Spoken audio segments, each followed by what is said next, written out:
ಇನ್ನು ಬಹಳ ಕುತೂಹಲ ಕೆರಳಿಸಿರುವಂತ ಕರ್ನಾಟಕ ರಾಜ್ಯ ಕ್ರಿಕೆಟ್ ಸಂಸ್ಥೆಗೆ ಸಂಬಂಧಪಟ್ಟ ಹಾಗಿನ ಅಂದ್ರೆ KSCA ಸಂಬಂಧಪಟ್ಟ ಹಾಗಿನ ಚುನಾವಣೆ ಇವತ್ತು ನಡೆದಿದೆ. ಈ ಕ್ಷಣ ತನಕ ಅಂದ್ರೆ ಹತ್ತತ್ರ 7 ಗಂಟೆ ತನಕನೂ ಕೂಡ KSCA ಸದಸ್ಯರಿಗೆ ಮತದಾನ ಮಾಡೋದಕ್ಕೆ ಅವಕಾಶ ಇತ್ತು. ಬಹಳ ಕುತೂಹಲ ಕೆರಳಿಸಿರೋದು ಅಂದ್ರೆ ಈ ಸಲ ಅನಿಲ್ ಕುಂಬ್ಳೆ ಅವರ ಬಣ ಹಾಗೆ ಬ್ರಿಜೇಶ್ ಪಟೇಲ್ ಅವರ ಬಣ ಒಬ್ರಿಗೊಬ್ರು ಈ ಬಾರಿ ಬಹಳ ತಂತ್ರ ಪ್ರತಿತಂತ್ರ ಎಲ್ಲ ಮಾಡಿದ್ದಾರೆ ಚುನಾವಣೆಯಲ್ಲಿ ಗೆಲ್ಲಬೇಕು ಅನ್ನುವಂಥ ನಿಟ್ಟಿನಲ್ಲಿ. ವೆರಿ ಇಂಟ್ರೆಸ್ಟಿಂಗ್ಲಿ ಇವತ್ತು ವೋಟ್ ಮಾಡಿ ಬಂದಂತ DK ಶಿವಕುಮಾರ್ ಅವರು ಒಂದು ವಿಚಾರವನ್ನ ಹೇಳ್ತಾರೆ. RCB ಪಂದ್ಯಗಳು ಈ ಬಾರಿ ಬೆಂಗಳೂರಲ್ಲಿ ನಡೆಯಲ್ಲ IPL ನಲ್ಲಿ ಅನ್ನುವಂಥದ್ದು ಮಾತಿತ್ತಲ್ಲ, ಇಲ್ಲ ಚಿನ್ನಸ್ವಾಮಿ ಸ್ಟೇಡಿಯಂನಲ್ಲೇ ಈ ಬಾರಿ ಪಂದ್ಯಾವಳಿಗಳು ನಡೆಯುವಂತ ನಿಟ್ಟಿನಲ್ಲಿ ನಾವು ವ್ಯವಸ್ಥೆ ಮಾಡ್ತೀವಿ ಅಂತ ಹೇಳಿದ್ದಾರೆ. ಇದು ಸಹಜವಾಗಿ RCB ಅಭಿಮಾನಿಗಳಿಗೆ ಒಂದು ಖುಷಿ ಕೊಟ್ಟಿದೆ ಕೂಡ. ಹಾಗಾದ್ರೆ ಈ ಚುನಾವಣೆಗೆ ಸಂಬಂಧಪಟ್ಟ ಹಾಗೆ ಜೊತೆಗೆ ಪಂದ್ಯಗಳನ್ನ ಚಿನ್ನಸ್ವಾಮಿಯಲ್ಲಿ ನಡೆಸೋ ವಿಚಾರವಾಗಿ ಬನ್ನಿ ರಿಪೋರ್ಟ್ ಅಲ್ಲಿ ನೋಡ್ಕೊಂಬ.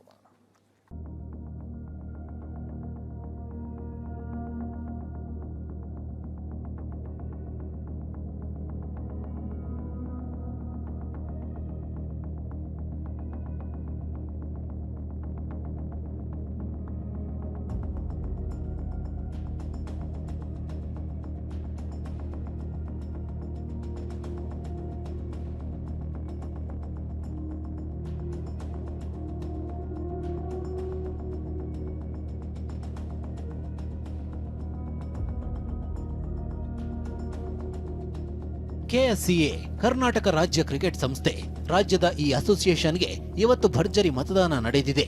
KSCA ಅಧ್ಯಕ್ಷ ಪಟ್ಟಕ್ಕಾಗಿ ಬ್ರಿಜೇಶ್ ಪಟೇಲ್ ಬಣದಿಂದ ಶಾಂತಕುಮಾರ್, ಅನಿಲ್ ಕುಂಬ್ಳೆ ಶ್ರೀನಾಥ್ ಬೆಂಬಲದಿಂದ ವೆಂಕಟೇಶ್ ಪ್ರಸಾದ್ ಸ್ಪರ್ಧೆ ಮಾಡಿದ್ರು. ಒಟ್ಟು 16 ಸ್ಥಾನಗಳಿಗೆ ಎಲೆಕ್ಷನ್ ನಡೆದಿದ್ದು KSCA ಸದಸ್ಯರು ಮತ ಚಲಾಯಿಸಿದ್ದಾರೆ.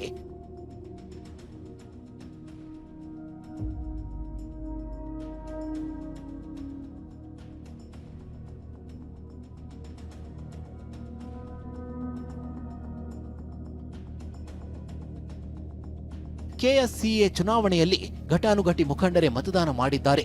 ಇಬ್ರಾಹಿಂ, ನಟ ಜೈ ಜಗದೀಶ್, ರಾಹುಲ್ ದ್ರಾವಿಡ್, ರೋಜರ್ ಬಿನ್ನಿ, ಜಿ ಗುಂಡಪ್ಪ ಸೇರಿದಂತೆ ಅನೇಕರು ವೋಟ್ ಹಾಕಿದ್ರು.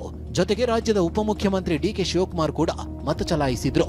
ಈ ವೇಳೆ RCB ಅಭಿಮಾನಿಗಳಿಗೆ ಸಿಹಿ ಸುದ್ದಿಯ ಸುಳಿವು ಕೊಟ್ಟಿದ್ದಾರೆ. IPL ಶಿಫ್ಟ್ ಆಗಲು ಬಿಡಲ್ಲ ಎಂದ DCM DK. RCB ಅಭಿಮಾನಿಗಳು ಫುಲ್ ದಿಲ್ ಖುಷ್. RCB ಅಂದ್ರೆ ಕರ್ನಾಟಕಕ್ಕೆ ಅದೊಂದು ಎಮೋಷನ್. ಪ್ರತಿ ವರ್ಷ IPL ಬಂತು ಅಂದ್ರೆ RCB ಫ್ಯಾನ್ಸ್ಗಳ ಹಬ್ಬನೇ ನಡೆಯುತ್ತೆ. ಆದ್ರೆ 18 ಆವೃತ್ತಿ IPL ಗೆದ್ದ ಬಳಿಕ RCB ಬೆಂಗಳೂರಿನಲ್ಲಿ ವಿಜಯೋತ್ಸವ ಆಚರಿಸಿತು. ಜೂನ್ 4ರಂದು ಚಿನ್ನಸ್ವಾಮಿ ಕ್ರೀಡಾಂಗಣದ ಹೊರಗೆ ಕಾಲ್ತುಳಿತ ಸಂಭವಿಸಿ 11 ಮಂದಿ ಉಸಿರು ಚೆಲ್ಲಿದ್ರು. ಈ ಬೆನ್ನಲ್ಲೇ ಮುಂದಿನ IPL ಪಂದ್ಯಗಳು ಬೆಂಗಳೂರಿನಲ್ಲಿ ನಡೆಯೋದು ಬಹುತೇಕ ಅನುಮಾನ. ಆದ್ರೆ DCM DK ಶಿವಕುಮಾರ್ ಮಾತ್ರ IPL ಶಿಫ್ಟ್ ಆಗಲು ಬಿಡಲ್ಲ ಅಂತಿದ್ದಾರೆ.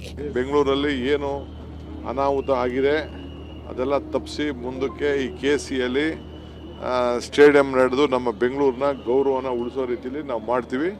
ಬಟ್ ವಿತ್ ಸರಿಯಾದ ರೀತಿಯಲ್ಲಿ ಕಾನೂನಿನ ಚೌಕಟ್ಟಿನಲ್ಲಿ ಕ್ರೌಡ್ ಮ್ಯಾನೇಜ್ಮೆಂಟ್ನ ಸ್ವಲ್ಪ ಗಮನದಲ್ಲಿ ಇಟ್ಕೊಂಡು ಇನ್ನು ಮುಂದಕ್ಕೆ ಈ ಸ್ಟೇಡಿಯಂನ ನಾವು ಬಳಸ್ತೀವಿ. ಅದೆಲ್ಲ ಮುಂದಕ್ಕೆ ನಾವು ಯಾವ IPL ಶಿಫ್ಟ್ ಆಗಿಬಿಡಲ್ಲ, ಇಲ್ಲೇ ನಡೆಸಿಸ್ತೀವಿ. ಇದು ಕರ್ನಾಟಕ ರಾಜ್ಯದ ಬೆಂಗಳೂರಿನ ಗೌರವ, ಇದನ್ನು ನಾವು ಕಾಪಾಡ್ಕೊಂಡು ಹೋಗ್ತೀವಿ.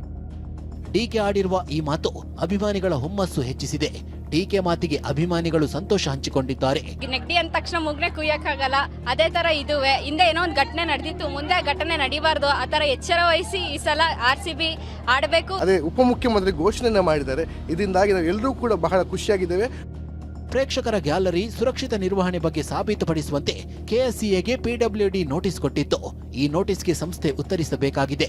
ಈ ನಡುವೆ ಕಾಲ್ತುಳಿತದ ಬಳಿಕ ಬೆಂಗಳೂರಿನಲ್ಲಿ ಪಂದ್ಯಗಳನ್ನು ಆಯೋಜಿಸಲು BCCI ಮತ್ತು ICC ಒಲವು ತೋರಿಸಿಲ್ಲ. ಹೀಗಾಗಿ ಮುಂದೇನಾಗುತ್ತೆ ಅನ್ನೋದು ಕುತೂಹಲ ಮೂಡಿಸಿದೆ. ಕಿರಣ್ ಸೂರ್ಯ, TV9 ಬೆಂಗಳೂರು.